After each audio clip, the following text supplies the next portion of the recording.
Dan waktu itu anehnya, Gek Putu juga melihat sepertinya suaminya menunjukkan tanda-tanda ngidam, teman-teman.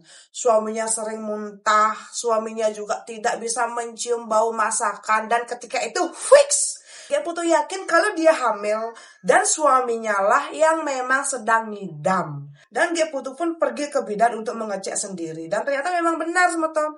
Gek Putu tidak hamil, tapi anehnya ya, setelah 1 bulan ke depan, suaminya tetap menunjukkan seperti ciri-ciri orang ngidam. Dan ketika itu, teman-teman, angken kadan unduki.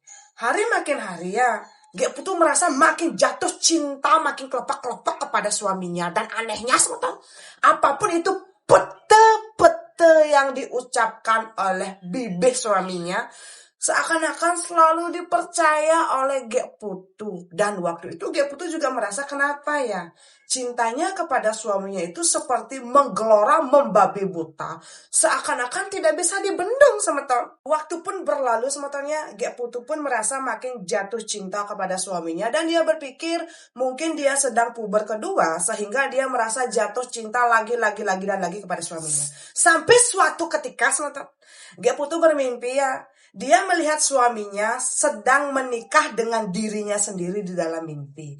Dan ketika dia terbangun, kok dia berpikir, kenapa kok dia bisa bermimpi seperti itu? Dan waktu itu kebetulan memang suaminya akan libur 2 hari karena suaminya mengaku sangat lelah. Nah, karena Gek Putu merasa kalau suaminya sakit, Gek Putu pun tanpa memberitahu suaminya, membersihkan bagian dalam truk. Gek Putu mengelap, menyapu, dan juga mengelap kaca truk bagian dalam dan luar.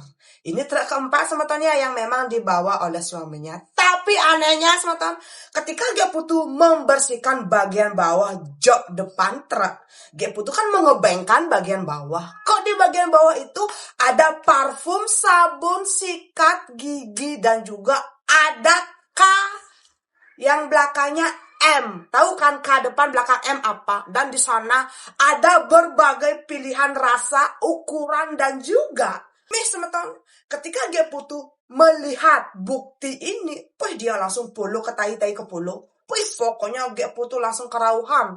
Dia pun mengebeng-ngebengkan semua apapun itu yang ada di bagian depan truk. Yang selama ini Gek Putu memang tidak pernah sekali membersihkan bagian depan truk suaminya ini. Dan boom, teman-teman.